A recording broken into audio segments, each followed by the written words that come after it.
And we'll be here. Okay. But he loved that out there. All right, it should be good. All right, everyone, let's get started. I'm Ed Fitzgerald, the Vice President of the Emeritus Center. I'm here because our president, Jim Van Boss, couldn't make it today. I think he said he was in Texas, of all places. But What an excuse. what an excuse, yeah. So this is the end of March. We're more than halfway through the program, the spring program, right, Scott? It's the first speaker in our second half. Yes. Although you look outside, it looks more like January or February than it does March and April. Yeah, they lied when they said spring had arrived. Yes, exactly. In any case, we have with us today our speaker, Dr. Carmen Serrano, and also our program chair, Scott Burge. Scott will be, there are some changes in our upcoming programs for April, so Scott will be mentioning that. But more importantly, he's going to introduce our speaker today.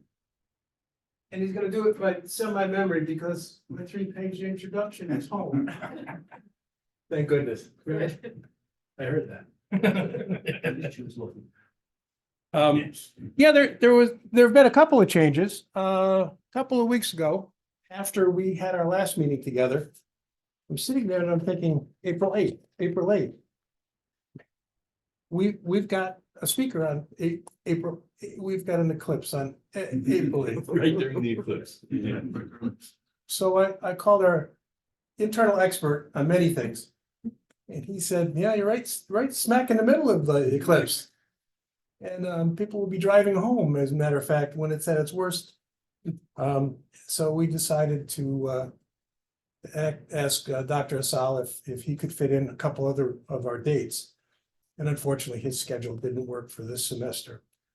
But he's threatened to come back and talk to us in the fall instead, so. The other change is that Dean Julie Novkoff is going to be speaking April the 15th.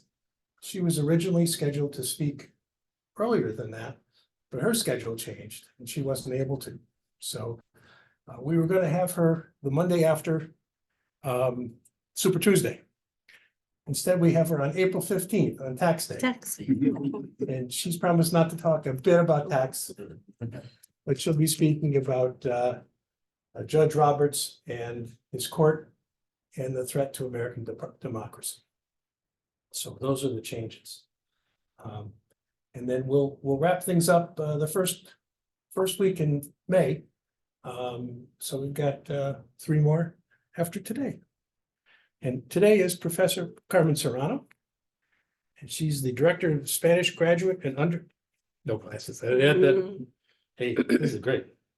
Undergraduate Studies Department of Languages, Literatures, and Cultures. And if that wasn't enough, the Department of Latin American, Caribbean, and U.S. Latino Studies. That's a great amount. They've got everybody in there, luckily. In 2019, armed with a 6,500 University Star grant, Dr. Serrano set out to establish a largely student-run podcast that would give a voice to the underrepresented and marginalized UAlbany students and alumni with stories that would be both instructive and inspiring to others. I have started listening and watching the podcast, and I've watched several of them. It's a great place to go to. I'm going to stop right there and just indicate that we're very happy to see you. And we're all excited about hearing your experiences, both with the podcast and anything else you might want to gravitate to, because boy, you're involved in a lot of good stuff. Yeah, thank you so much. I really, really appreciate this invitation. I love talking about the podcast. So anytime anyone invites me to talk about the podcast, I love my research. Just so you know, my area of research is Latin American literature. My monograph, it deals with the Latin American Gothic. So I work on monsters and vampires and zombies in the Latin American context. So that's what I usually publish on: ghosts, zombies, all that talk about power, gender, inequality. So I use monsters to talk about society. But I'm also engaged in other service activities. And one of the activities that I'm most proud of is the podcast series. So in 2018, I applied for a no, it was a STAR grant. And they gave us $6,500. And I had worked as an editor. I had done editing of videos, and had edited sound. So I had enough experience, to do this. So, I contacted a few of the students in my classes who were the A students, always came to class on time, always did their homework, because usually those are the students that are going to show up for the podcast. So I said, oh, I have this little pot of money. I can pay you X amount to do these podcasts. So, there was 3 of us. So 4 of us, myself and 3 other students. We were able to get the equipment out of the library, rent it and fiddle with the equipment. We found there were a lot of free tools like anchor.com. And that's where you can upload the podcast for free. And we also found an editing tool called Audacity. And there's a bunch of YouTube videos. So the students watch the YouTube videos. And so we met and we decided, okay, well, how is this going to work? We want this to be student led. Well, we weren't sure. First, I thought, okay, well, maybe I can interview the students. But that didn't work because once I got into the sound studio, I went into professor mode and I talked for 45 minutes straight. And I'm like, okay, the students are, professora, that's not going to work. I'm like, you're right.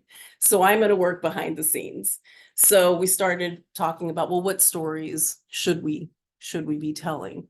And the students came up, they recommended their friends and they're like, oh, we'd like to talk about mentoring. And I was okay. So we found a couple of students who had good mentoring experiences. So what we decided to do, the format was the students would interview each other. So they would come up with a list of questions. They would do like a pre-interview, just sort of to get to know each other, but they wouldn't actually do the interview. Because we did have an experience where the students interviewed each other before they recorded it. And then when we recorded it, the podcast was really flat. Yeah, it lost all the surprises and the reactions. So the students, they started recommending their friends and they would just interview each other. And we started recording that. So we started that in 2019. So we recorded in the fall semester. The students decided, I said, well, how long should the podcast be? And they're, 30 minutes, 20 minutes. So the first season, if you go on, and I'll show you later on Apple, the first season, the recordings were like 10 to 12 minutes. So the students decided that was the length of time that they wanted for the recording. The first year I did all the editing. So they would record, and then I would edit. But sometimes that would take like 20 hours. Yeah, to edit. People don't understand that when you do a podcast, most of the work is behind the scenes with the cutting, the editing, fixing the sound. So the second year I decided to hand that off to the students. So usually we have a team of 3 or 4, and then we have one student who does the editing. And that's a lot of work. And a lot of times I'll go in after the fact and then edit that some more, just to get some quality sound. So that was the first. So we recorded fall 19 and then spring 2020 came. And that was, we couldn't use the studio, everything had to close. So that was really devastating for the team because we had just started, but we were going through a cataclysmic event. We're all suffering. And the students decided that we should do sound notes. So then the students would just talk about COVID. So when you go to the podcast channel, you'll see our first episodes in 2019, and then you'll see sound notes for 2020. So the students, and they're really hard to listen to. I'm sure if you listen to them, they're hard because I don't want to go back there, to that really dark spot. But the students were so hopeful and so positive, and they were like, we're going to get through this and things are going to be better. So I'm really proud of that idea that the students had to record that. So we do have an archive. I mean, this isn't just a podcast, but this is an archive of stories that we have of our students beginning with, 2019 until now. So we have over 42 episodes that we've published since starting the podcast. And this is mostly student-led. And the way we set it up, like I said, I usually pick 3 or 4 students, usually the best students in my class. Usually I see students who are really dynamic, who speak a lot in class, who feel really comfortable expressing their ideas. So those might be the storytellers or the interviewers. I know students who are really active on Instagram and social media. So I usually like to have one student who's really involved and who can bring that. And then bring that to the team. And then I'll have maybe a student who's done some editing, like video editing or likes editing. And she or he will come into the team. So usually I have 3 or 4 students. I haven't decided what the best formula is. Sometimes 3 students work out really well. This semester, I'm working with 2 students I didn't know beforehand. So there's been a bit of a struggle this first semester. So every team's different. Just so you know, every semester I have a new set of team members and they need to learn how to work together. And they enroll in an independent study. So they do receive 3 units of credit.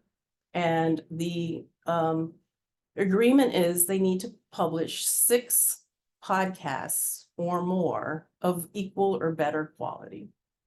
They need to publish this before the semester is over. They need to work in a team.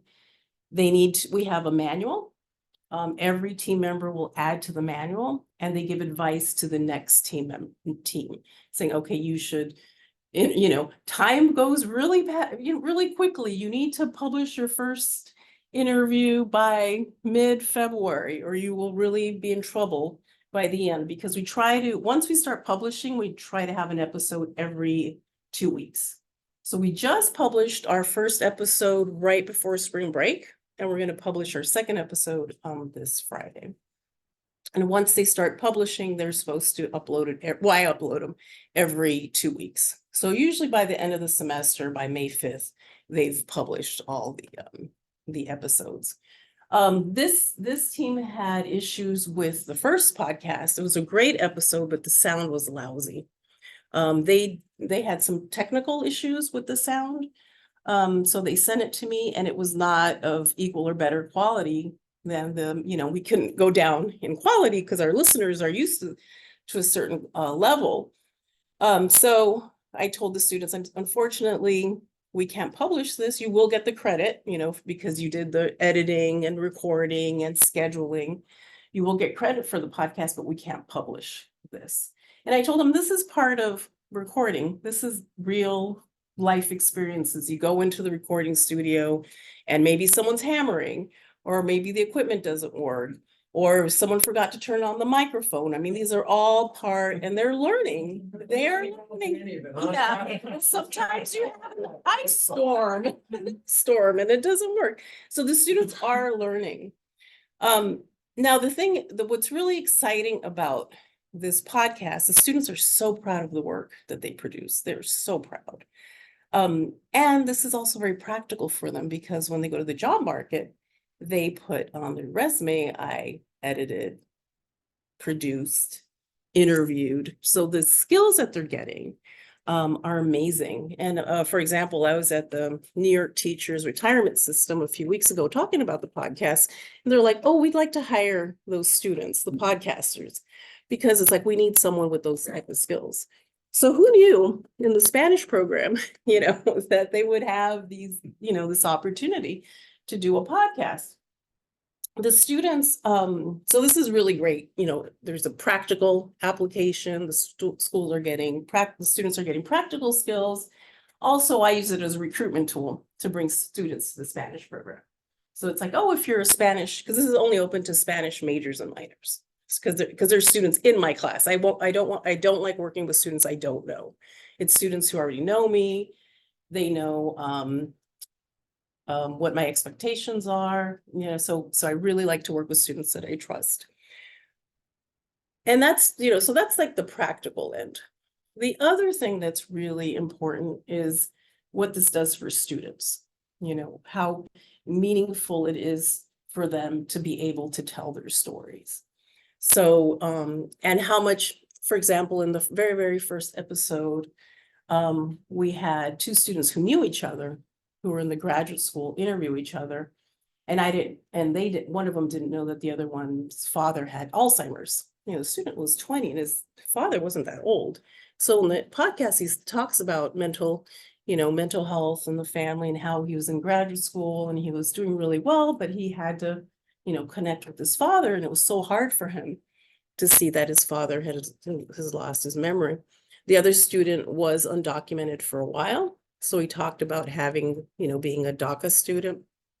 So the students, which is really remarkable because in my generation, you don't talk about anything. You just do not, you're just stoic and you pretend nothing happened and you move forward. But this generation, they love to talk about it. Because I tell them, you realize this is very public, like everyone, once the podcast is out, everyone can listen to the story. And they're like, yeah, we know, we like it. I'm like, okay. So they do send me, when the storytellers will send me an email and say, yes, I approve that you can, upload this podcast. I did have one student who was LGBTQ, and after we uploaded it, he decided that he didn't feel comfortable.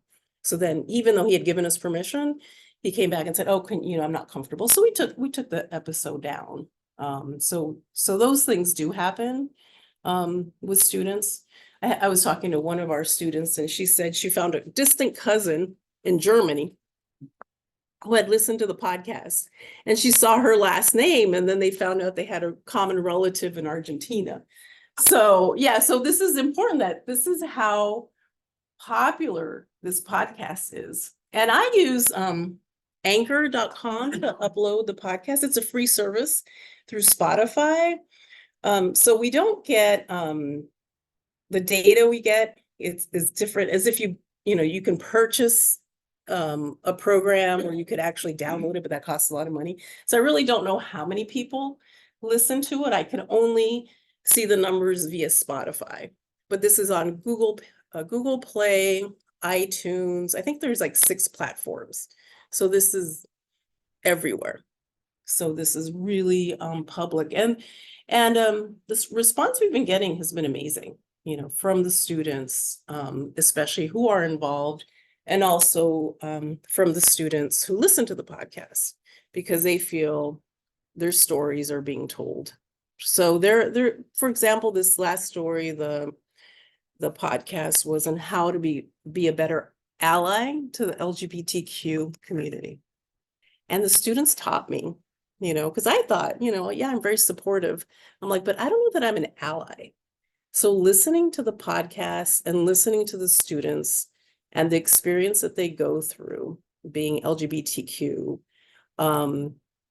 what it's like for them, it's I learn from them, right? Because we always think we're the professors, we're the ones who impart knowledge, but I learned so much from the students. And I'm like, yeah, after listening to the podcast, I'm like, I need to be a better ally to my students, a better ally to my friends.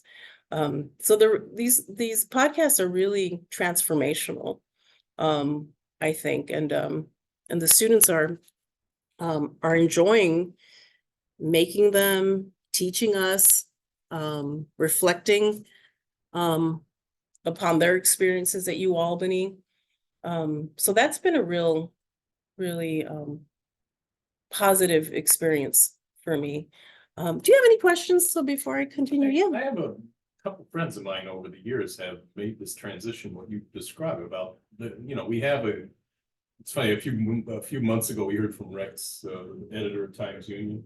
Today we have everybody is essentially an editor and a publisher. And so it's like we've truly democratized the media. And so this friend, he has a YouTube channel. Now, do you have a YouTube channel? That's easy to get that, I guess. And now here's the deal, but here's my favorite question was, he's making $80,000 a year publishing a weekly podcast. Now, are you monetizing? You can earn. There's a button on Anchor that would allow me to monetize. Why don't you? And because I've talked to the students about it, and they don't want me to do it. They're like, no, I don't want people making money off our stories. That has been, You make the money. yeah, yeah, yeah, but but I think I would probably have to talk to legal and really figure out, I don't feel comfortable monetizing it right now, but I think we could. Because then what about the students? They gave us the stories for free, right? So how do Well, I? they would get paid. I Yeah. had this, a son, a son of one of my friends. He's a meteorologist he just graduated college and he's now, he's giving TED Talks and he has a TikTok channel. Yeah. Is that another one too? Yeah, there's TikToks And these are tiny little, and he's making. I think well, they're making- what I would he like, makes a check. what I would How like, many clicks you get, give Yeah. the money to the author of the thing. what I would like the students to do is to use these skills that they have so that they could do it themselves. Me as a professor and them getting credit and the university receiving a lot of publicity. I don't know. It's something to think about, but right now I don't feel comfortable with it, monetizing it. Because as students, they made this face like it didn't pass the stink test. And I'm all about the students. They're like, you don't make money off my story. So if we were gonna make money, then we would need like legal to get involved and there'd have to be a contract and it would have to be I think, I don't want to get myself in any sort of legal issues. But yes, there's a button I could touch that would monetize it. Dean gets it. Is that right? Yeah, so who knows? University. I think that, yeah, but I mean, there'd have to be a lot of, No, it is. negotiate, like what does Spanish get, right? That's also what is the program, what does LLC get? So then then everyone's gonna want to cut and then, so when it comes to money, then it becomes a whole complicated mess. Yeah, I have a different question. Mhm. When I saw the title talk, spent 20 years in the dean's office. And the first thing that I thought about was how does this aid student retention? yeah, well, Can it be used as a yes, vehicle? to help yes. Students complete college? Yes, we are using it. Linda Kratowski's office in the first year experience has assigned several of the podcasts as part of the curriculum for the first year experience. Because the idea, and this is what I tell the students when they're doing their podcast, imagine yourself as a freshman. What would you have wanted to know about UAlbany that would have helped you? So that's always the idea, like what would have helped you? So all the stories have that in mind. Like what would motivate you to stay? What would motivate you to continue in college? So all the stories have to do with it. Measure that? No. Any, Mm-mm. okay. Yeah, I don't know how you would measure that. Because I don't know who listens to it based on the. Yeah, I think a few ways, but. Oh, is that how? Yeah, how would I measure that? You'd have to have some way to contact the individuals that viewed it. Yeah, And then start with some kind of and this would have to go through, research. IRB. IRB and all that kind of fun stuff. But you'd want some periodic feedback if they kept watching these podcasts as to what was the effect? Did it help them in their first semester, second semester, transition to third semester, fourth semester, and what did they take away from it? And sort of a re-interview, kind of come back with, okay, you're a senior now. How did it help you? yeah, no, You I think remember that, it? Will you remember it? Those are the types of, that's sort of the fine tuning and the sort of the finer elements of these things to kind of gather it and say, okay, look, I know somebody named two that I'm familiar with that were working in this field, and it sounds like you're niche building. The one is, I think it's Roberto Pena back in the 90s. I think he was in Arizona. The other one would be Alberto Cabrera, who was in Educational Administration Policy Studies, but I think he is at the University of Maryland now and sort of retired, but he went to University of Wisconsin-Madison after his time here. But that would be to me, is how do you, actualize it so that you can gather information. Data, right? Data that would help other incoming students. yeah. So I know right now what they're using, they're using it in the first year experience. And I know the students love it. I mean, they love, and I love listening it too, because there are questions I want to ask students that I ask them, right? What is it like being LGBTQ at UAlbany?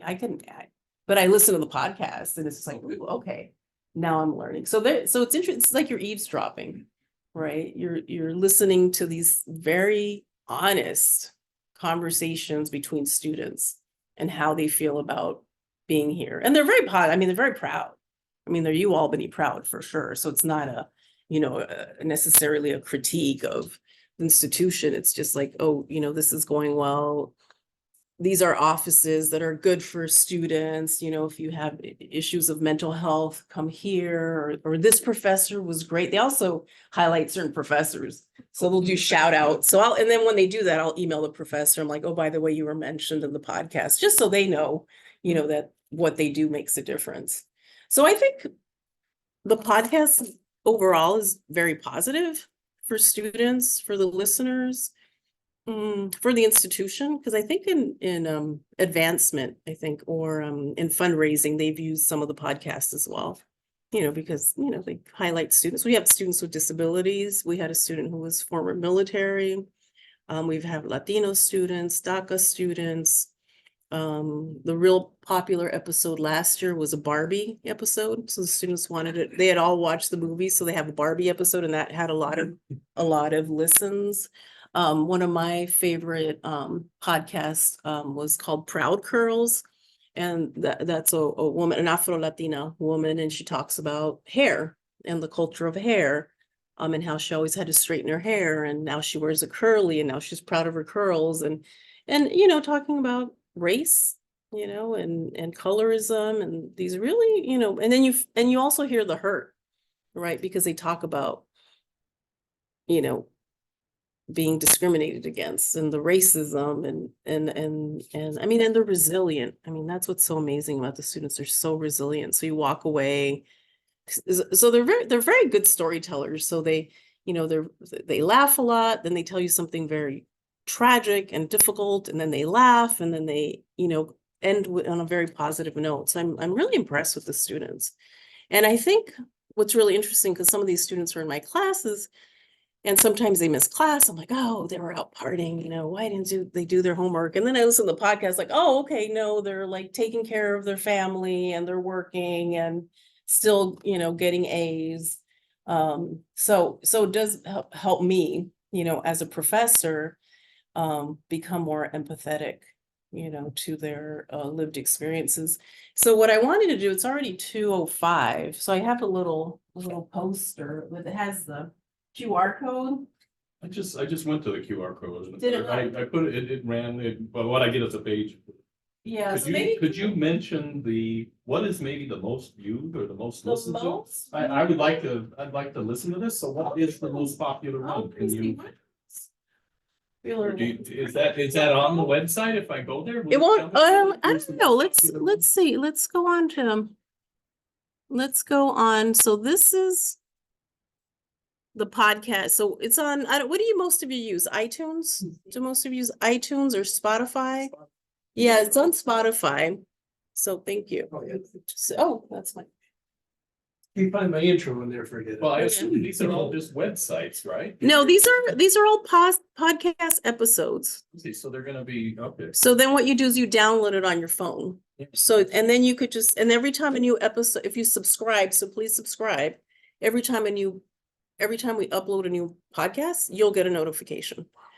So, so this is the one that we just did, the LGBTQ experience and becoming an ally, which was an amazing. It's on all of them. It's on UAlbany. It's on iTunes. It's on Spotify. It's on Anchor. It's on Google Play. You would need to download the app though, right? So Website is, oh, here it is. yeah, here's an episode, how disability friendly is UAlbany. So we had a student with disabilities. The students were really, we had the Libros Arte, we had an exhibit. So one of the students talked about the exhibit. And if you go here, yeah, we have I We just had- clicked on Spotify and what I get is it's telling me to open it in Spotify. Yeah, you would need There's a to- March 8th episode on Mhm. the LGBTQ. thing, Yeah. it sounds like. Okay. Yeah, And that's an so, hour and 12 minutes. yes, the students. Well, that was gonna be my next question. Are these, Yeah, I had to talk to the students. I said, no one, because they had a 2-hour episode. And I said, no one's gonna listen to you for 2 hours. I'm sorry. I said, max is 45 minutes. So they learn, I mean, remember, this is like zero money. Everything, Anchor's free, Spotify's free, Audacity's free. They go to the library and they, access the equipment there. So it's all, they're doing this for the grade. The interesting thing is when I was paying them, they were less motivated. Even though I was paying them $18 an hour, they weren't as interested. But once there was a grade attached to it, then they're like, oh, I have to get my A. So so it was really interesting because I thought the money, like paying them, I'd like to pay them like a little honorarium, like a $500, or $250 honorarium for their stories. I did have money when I had the FRAP. I'm sorry. Well, when I had the FRAP and when I had the STAR grant, I was able to give the storytellers $250. And they loved it. They're like, oh, that's great. So they love the stipend. The hourly rate, not so much. Oh, you're listening to it. Oh, and then one of our professors. Yeah, one of our professors in the political science was Cruz. He's a musician and he donated the music. So that was lovely. So that was music from him. So yeah, so these are some of them. Oh, this was one of my favorites. Oh, yeah, yeah. Oh. Share the screen. Oh, okay. Here we go. Sorry. Thank you for, oh, let's see, now you, Unshare. Yeah. Mm. Screen. It's a Zoom feature there. Yeah. Zoom should be up top, isn't it? yeah, because I wanted to show them. Along the top. Oh, here we go. there's Here we go. here Is that, oh, no, you can't see it. Oh, We still got have, unshare. I don't know what I did. let's, keep shrinking it, minimizing it and see, we get back to the Zoom screen. Okay, then share, and do we stop share? Let me see if you could see that. Oh, interesting. Oh, stop share, there it is up there. Yeah, but then that doesn't. Okay. Let's see. I can't do that. No, Anyway, hit escape, maybe it's in full screen mode on the application. It could be. Go into the application. Is that a PowerPoint presentation?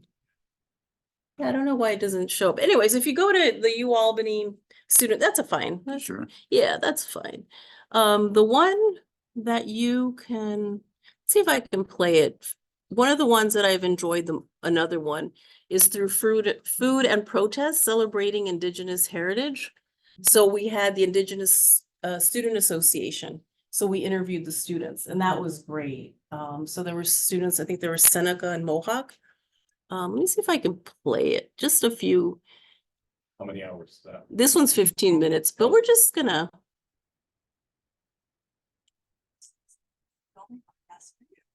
My name is Jasenia, and I am Jane. And today on our podcast, we have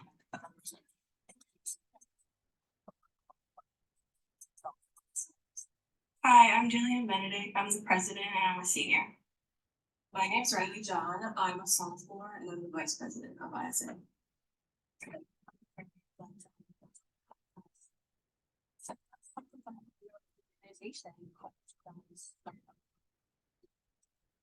Yeah, we actually got an email last spring from our advisor, and she wanted to create a group just to spread awareness about Indigenous issues and stuff, and so that we could have a safe space to be together. And yeah, just started from there, and we got the ball rolling to create like a constitution and all that, and then we finally got recognized this August. And was that the first time there had ever been students? Yeah, so I mean, the Indigenous student population here is not very big, so there was never really a group. And the previous Native students that were here were pushed to start a group because there weren't many, so we were the first. That's great. Okay, so I'll just stop that. So that's about 15 minutes. So depending on how much time you have, if you're going for a walk, this will, if you need to do 15 minutes, then put a podcast on, and then you could listen to it. So yeah. A big issue on a lot of these social media platforms is deals with censorship. Have you ever had a censorship related issue pop up where you Mm-mm. can't broadcast that or you can't? No, the cut students, those cuss this- words out. the students were like, Professora, we cursed. And I'm like, is that the way you talk? And they're like, yeah, it's authentic. I'm like, but we do put explicit language, I said, just think of who's your audience. Like, they're students. I said, okay. I mean, I said, you don't want to overdo it, you don't want to, but be as authentic as possible. So I'm not involved. I'm not involved in the conversations, of what to put and what not to put. I recommend students. I'm like, oh, here's this great student who has this great story. Why don't you interview them? Professors will send me someone, the Latin professor. He always has a great student, and he'll send someone who talk about learning Latin, why it's important, and then they'll have some amazing story about that. So no, I'm not involved. I just recommend students, and the students can decide. Like, sometimes I think it's a great story and I'll send it to them and they're like, nah, they're like, no one wants to hear that. And like this one about being an ally, it never would have occurred to me that would be a good episode, but that's what the students want. So the students are really the ones who say, no, this story is important for, I know my classmates, they want to know about this. So that's the, No, and then I'm even thinking the response. I have seen like YouTube oh, where people are commenting on there. Or is there? Oh, yeah, feedback no, at all? there- Sometimes you get real offensive. yeah, no, there is a XML? feedback, but no one really, Okay, no so one's- you haven't run into any offensive. no, I mean, as soon as I suppose some crazy group gets a hold of this, then they might start sending aggressive emails, in which case I would email Dean Alteriba, and I'm like, okay, yeah, or I would probably talk to ODI, like, oh, this happened. Yeah, because I did get a transformation award, but this was it was for something else, not this. But then I was contacted by a right-wing news media outlet about the transformation award. I just didn't respond because I was just like, oh, no, this was, and I contacted ODI. So if anything like that would happen, I would just contact ODI to figure out how to maneuver this. But right now it's been it's been very positive. The students really enjoy it. Next semester I'm actually teaching a class in Spanish on podcasting. So we're going to do podcasting in Espanol, because that's what I would like to do, is have a Spanish because they're the largest consumers of podcasts. The Latino community are the fastest growing. So I think it'd be really nice to have some podcasts, maybe for parents, the students could play it for their parents. So I'm developing the class right now. So the students are really excited about having a podcast. So I think, it's 2:15. So I've talked about the podcast and what that's about. Maybe you guys could start a podcast. The Emeritus, you have a lot of wisdom to share. Maybe you can do a podcast for, younger professors, younger faculty members like myself. I mean, what should I know? Or the new professors that they hire, what advice? That could be you guys could do a channel. We need the young professors to teach us how to do that. Hire them for editing. Hire them for, yeah, I imagine you have a lot of stories, right? You have a lot of stories. How did the academy change? How do we go back to some of the good stuff? What did we lose? Because we've gained a lot, but what have we lost? Could we learn from you? I don't know. I mean, it's so democratic. Everyone can, Yeah, you can even use your computer.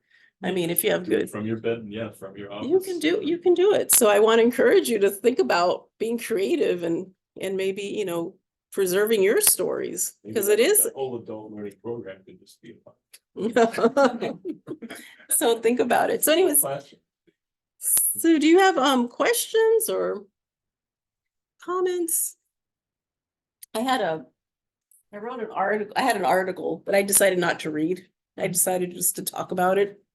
I have pretty sentences in there, but Yeah. I have really kind of a generic question, not particularly about your podcast. I'm fascinated by what you're doing and I think it's very interesting. However, I've had a pretty negative reaction myself to podcasting. And I'm talking not particularly what you're talking about here, but things on TV. Rachel Maddow had one about. Oh, right, right. That sort of thing. And I'm finding myself, I was trying to figure out why am I not that crazy about these things? And I discovered that at least for myself, and maybe it's just me, that I miss the visual element. Yes. That all this is completely oral. And it's not that I lose attention, it's like, well, I want to know what this person looks like. Or I want to know what they're pointing to, or things of that sort. And I'm curious as to your reaction or anybody else's reaction to, it feels like we're going back to radio, we've left TV. And I'm curious as to anybody else's reaction to podcasting in that general sense. Well, students love the YouTube podcast. So you actually can video Yeah. people interviewing, and students like that. The problem is it requires another layer of technical expertise. And the students only have a certain amount of time to edit, and so they don't really have the expertise or time, because the library, they do have a studio with the capability of video. But it turned out to be they tried it with one episode and it was just too much, but I think it's a great idea. Yeah. I think if it were easier for them to do, they would do the video, but it is complicated in terms of editing. Because once you edit the sound, then you have to go back and edit the video, and that just adds, another 20 hours of labor. So, but I think, if we get the grant, I'm applying for NEH grant, if we're able to get a grant, then we could, have maybe Yeah. money for that. Well, having worked with students a lot, I had a research lab. Mhm. And I would take on students, and in fact, course credit works a lot better than. Okay, you found that too? Okay. But that, the technical expertise for everybody involved, for doing anything that involves video, and the experiments I did always involved video, was quite a bit more than anything that was just Audio, yeah. audio. Yeah, the video, yeah. And so, I like it better that way, but I understand why a lot of people don't do it. It's just, I feel less satisfied, that's all. No, yeah, and there's some people who love podcasts. I mean, I love podcasts, but Mhm. there's some people who prefer there's millions of people. I mean, there's so many podcast programs that shows there is this sort of hunger for these podcasts. So, yeah. Well, I was just wondering about how, if you actually did it as video, how that would change how the students would it change how they behave? Because, in linguistic research in the early days, when it was only recording, you had to there were all kinds of techniques that you would use to make people feel comfortable. Yeah. Have them forget that they were being recorded, because people didn't feel comfortable doing that. So I think that has probably gone by the wayside, that nobody feels like, oh, I'm being recorded. Yeah. But visually, that adds another dimension. It does. That's a good point. And you're right. I think when the students are talking to each other, they are basically just talking to each other. Mhm. And you feel like you're getting a very authentic conversation. And I do think that once you put video, they would be more nervous about what they look like. And then we have some podcasts that are anonymous, because there's some students who did not want their name to be revealed, so they use a pseudonym. So I think I wouldn't have those stories, especially when they're really DACA students or students who've been through some really tough times and they don't want to be identified. I think a lot of the things that people post about themselves are very artificial, they're not themselves. So it seems, like an Instagram and. Yeah, using filters and things. stuff. Yeah, and then, yeah, I might get more students who might not like the video and decide, no, don't post it. I don't, I don't know. Yeah, there's a question Well, here. One of the audiences that I see is people who exercise. It is very difficult to run, swim, bicycle, even if it's a stationary bike, when you've got video playing with sound. If you've got your headphones and they're waterproof, you can swim with it, you can run with it. And so you're taken away from having to be I say stationary in quotes, with something, a screen in front of you. Yeah. This allows them to, at their own leisure, when they feel it's appropriate, to select what they're gonna listen to and then go forward with their activity. Yeah, yeah, because I do podcasts when I walk my dog. So that's like, I love, or when I'm at the gym. It's And very, very big. Yeah. But even for folks that are retired like me and others. Yeah, you have one woman I know, Ed knows her, comes in several times a week, got her headphones in, pulls her cap down and into the pool. Yeah, so I think but I mean, they're so popular, right? Who knew? Because we are going back to radio. It is radio. There's a Um, layer of intimacy. Yes, and that's what, I'll just read you. I had this whole thing written, but let me read this to you. A podcast as a mode of storytelling are exploding in popularity. Yeah. Yeah, I just wanted to read something for you. Podcasts as a mode of storytelling are exploding in popularity, whereby listeners enjoy an intimate connection with the storyteller. To this point, Lexi Mainland from the LA Times suggests that podcasts provide an intimate audio experience in a moment of solitude. Your headphones, a buffer from the world, injecting dialogue into your ear, becomes a conduit to your soul. For the tellers, stories can be cathartic. For the listeners, stories can have the power to both develop empathy and to inspire. So that was the introduction. So that's kind of we're returning to that podcast has this like intimacy that So you won't Milman have in Perry- video. Milman Perry was not wrong. Recording Yugoslavian bards back in the thirties. Yeah. I love the fact that you had a podcast that went over an hour. And I can just hear it now. Nobody ever listens that much. Well, this is important. It really was impactful. It's funny that you lose that kind of sort of thing when you're interested in what you're listening to. Yeah, and I told the students, look at the downloads. Like you guys went over an hour, look what happened to the downloads and look how long people are listening. I'm like, they're not. So I show them the data. I'm like, you think it's this, remember you have a listener and they have a limited amount of time. I said, don't go over 45 minutes. So yeah, there's a question in the back. Plans are for developing this? You said you were writing an NEH grant? Yeah, I'm working on an NEH grant, because there was some other universities that were interested in collaborating with me, so we were, thinking about that. So I'm not sure where I'm going with it. I mean, having institutional support would help, because I think it's a beautiful tool. I think I'm onto something, but, you Albany. Would you set it up? That's a great idea. Yeah, a great idea. Maybe after I teach the course. I mean, the students love it. I mean, I cannot tell you how much the students love being part of this creative process. And when I told them we were going to do a podcast in Espanol, the Spanish students were just like, oh, it's about time. They cannot wait. So I think doing something in Spanish would be really, really good for. Would you put subtitles in? In the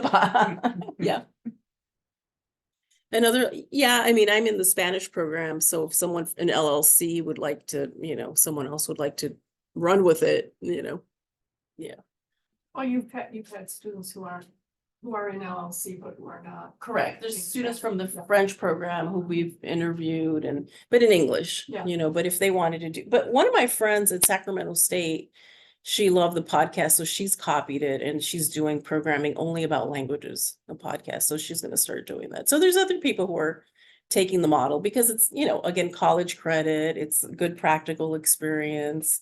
I mean, it's a wonderful experience overall. I don't see a downside to this. I don't see wow, this is negative. It strikes me that Asian students said as well about their experiences coming to this country. Oh, yeah. Being in a university that's not your native language and maybe some of the difficult experiences of the last few years. Oh, yeah. Oh, yeah, absolutely. I mean, there are a lot of stories yet to be told, which is great. So that's why this podcast isn't, I mean, as long as I'm willing to do it, because this isn't, this is just extra service. This isn't, like a course, But along those lines, expanding it, be interesting to do this with graduate students. Because I can't help but think that their stories and testimonials will be quite different than undergrads. Yeah. Be interesting, I think, to compare the two. Yeah, and then I have the student who helps me, and she's on a lot of the episodes. She's a graduate student. She's in our PhD program. So I have a graduate consultant. So that's, she helps with a lot of the programming. And let me see, have we had graduate students? We had a couple episodes with graduate students, but most of them are undergrad. Most of them are undergrad, but once in a while we'll have a graduate student. One of my students who wants to be part of the podcast team next semester, she's really good, so I want her to be on the team. She wants to interview alumni. So she wants current students to interview alumni. And I'm thinking that might be a way to attract money. But again, no, I want to make money, but I just don't want to get in trouble. I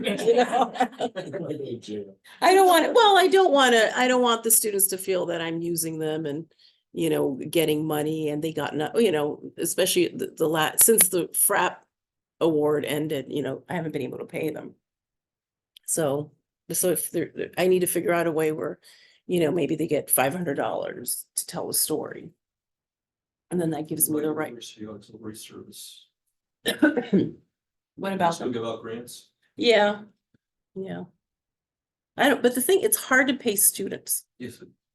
Because a lot of times they want me to put it part of their financial aid package. And the students hate that. They're like, no, I want $500 so I can buy groceries.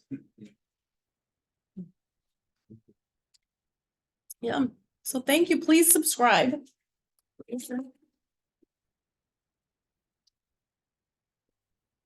Very much. I love the resilience that you hear in those podcasts. Oh, they're strong. Our students are strong. Yeah, I'm so impressed with them. I get to know them in a different way that I don't know them in the classroom. Yeah. Yeah. Take care, Karen. Uh-huh. I can't wait to get back in and listen. Very style, but Well, it's wonderful. I'm allergic. California. Conflicts and Uh-huh. things like that. Here it is, there's a bunch. I've got a whole pile of glasses.